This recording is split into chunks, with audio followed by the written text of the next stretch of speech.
my name is Dr. Lynn Carey, and I'm here to continue my story on finding a better life, empowering yourself with your health, wealth, your personal development. So I left off where I had my own personal crisis when I opened up my practice with a cyst that I had. But now I want to get into when I opened up my practice. This was another, eye-opening moment on so many ways. So I opened up my practice and I realized, oh, now I have to get people in here.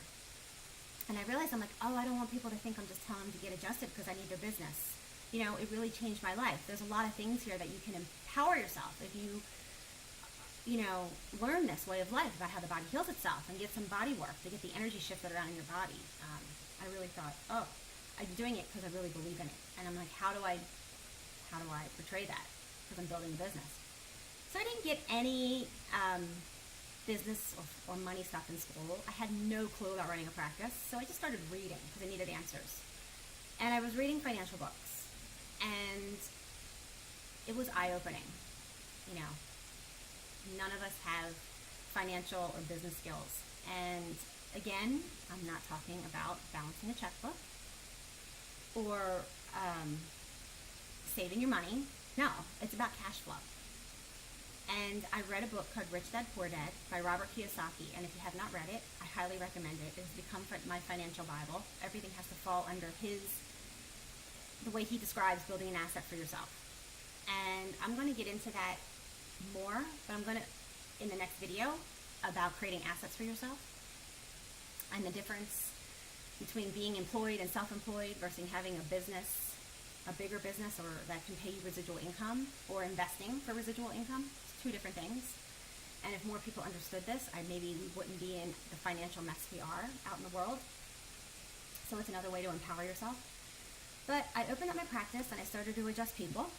And what was the common theme? So people were coming to me to get adjusted because they had stress in their body, in their spine.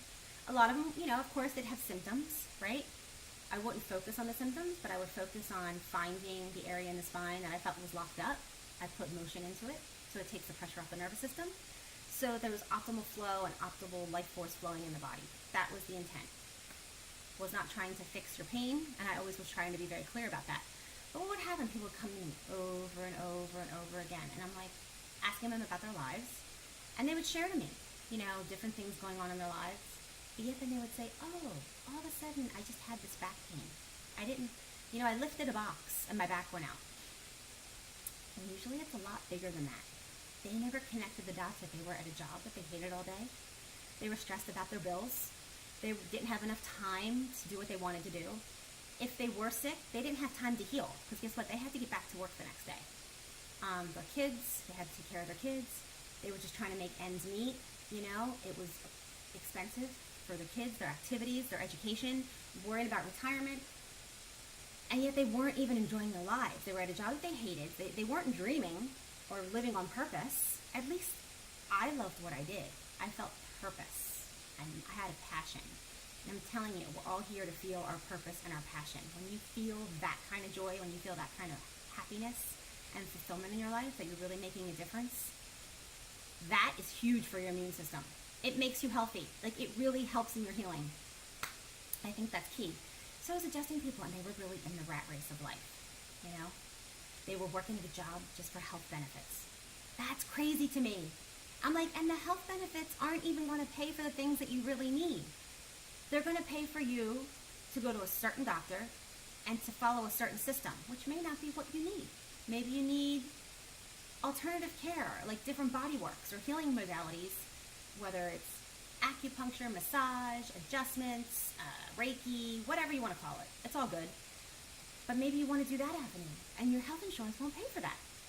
Okay, maybe you want to make a difference and buy cleaner products. Well, if you buy organic, it costs more. People didn't have that in their budget, and they wouldn't be able to do it.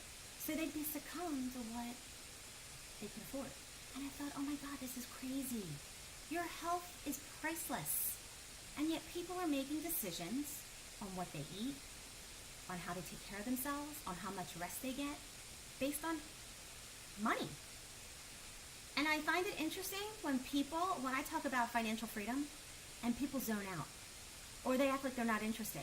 Or they said they read Rich Dad Poor Dad and yet they didn't have an aha moment. Seriously? You have your head in the sand if you're not paying attention to your finances, because it affects, it's like the air you breathe. Money affects everything you do, and it's just an energy. But if it's not flowing to benefit your life in a positive way, it's not contributing to your health and well-being. And eventually, it's going to catch up with you, and you're going to have disease in your life somehow. And so another thing that happened, so this, I was discovering this with working on people. I had friends of mine who graduated 6 months ahead of me from chiropractic school, and they came to my hometown for some reason. I don't know why they wanted to go there, but they wanted to open up in my hometown. And they were getting married, and I told them that I would cover their practice when they went away. Well, within a few months, I realized we were on different pages. They had to build a business. They had student loans from chiropractic school. They were getting married. They had overhead of their own business. They had a lot of debt. They needed to create cash quick.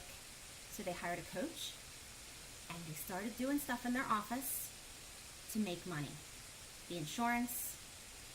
They started making people come 3 times a week, all the time. They started telling people they had all this stuff on their x-ray to give them fear so that they had to be in there all the time. And we stopped talking. I realized we weren't on the same page anymore. They compromised their principles to make money. And guess what? They have a really lucrative lifestyle today from their practice. And it makes me sick to think about it. They compromised their principles to do that. So if you don't tell me money's not important, you better pay attention to all the healers out there, so-called healers, doctors, drug companies. They're doing it for the money, not your well-being. So I covered this couple's practice when they went on their honeymoon. And people, with the stories I was hearing from people, they're like, oh, I usually am here 3 times a week all the time, but I guess I'll only do it once this week because they're not here. It broke my heart. I was so sad when I left there. I'm like, I will never practice if I have to compromise my principles for money. And this is going on in not just my profession, in a lot of professions. So I think we need to wake up to that. It's horrible. But there's another way. Because money, creating assets, has nothing to do with a job. It should be totally different things. And I'm going to get into that in my next video. So if you like this one, please like and subscribe to this video and stay tuned for my next video. Thank you so much.